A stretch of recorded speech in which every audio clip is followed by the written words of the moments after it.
All right, today we're going to pull back the curtain on a piece of technology that's, well, pretty much invisible, but absolutely critical to how we use the internet every single day. We're diving deep into the world of proxies and reverse proxies. So think about it for a second. When you type a website into your browser and hit enter, it just works, right?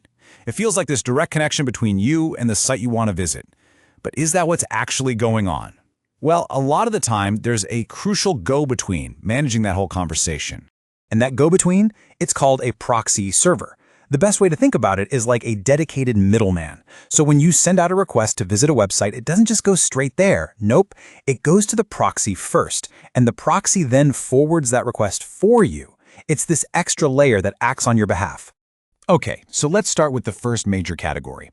This is the one that most people probably think of when they even hear the word proxy. This is the forward proxy, and its main job, its whole reason for being, is to protect you, the user. Let's look at how this completely changes the flow of your data. See, with a direct connection, your personal IP address is out there for any website you visit to see.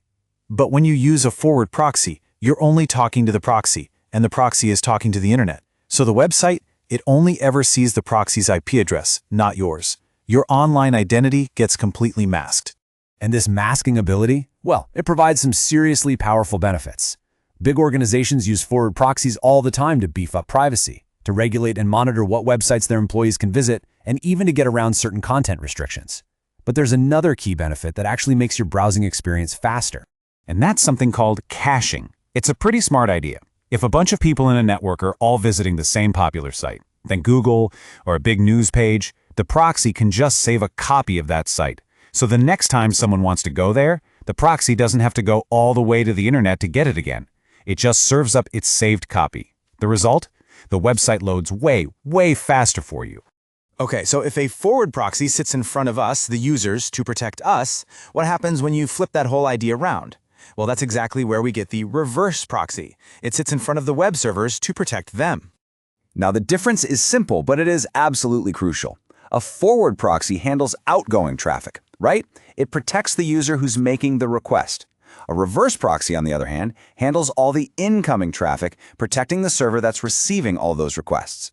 It basically makes the server anonymous, creating this single secure front door for every visitor. And let me tell you, their job is critical for any major website you use. Think about a massive service like Netflix or Amazon. A huge function is something called load balancing. When millions of us try to log on at the same time, the reverse proxy is what spreads that traffic out across a whole bunch of different servers so no single one gets overloaded. It also acts like a shield, absorbing malicious traffic from attacks and hiding the true server IPs, which makes them a much harder target.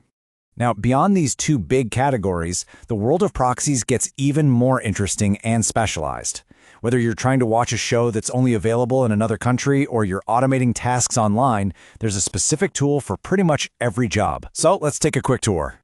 Each of these proxy types is built around the kind of IP address it uses. Residential proxies, for instance, use IP addresses from real homes, which makes them look totally trustworthy to websites. Perfect for things like getting around geo-restrictions.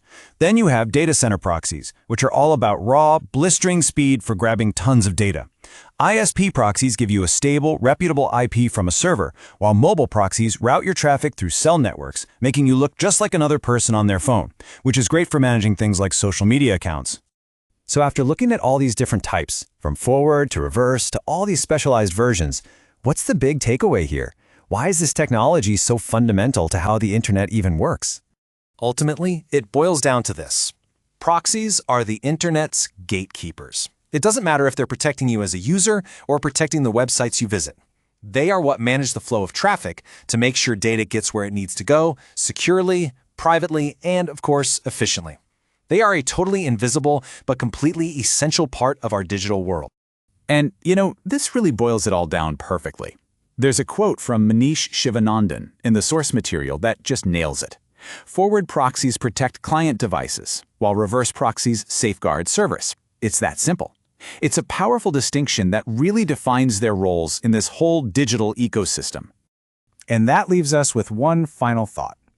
From the Wi-Fi you use at a coffee shop, to your company's network, to pretty much every major website you visit every day, proxies are constantly at work, all around you. So the next time you're browsing, it's kind of interesting to ask yourself, Which gatekeeper is protecting my data right now?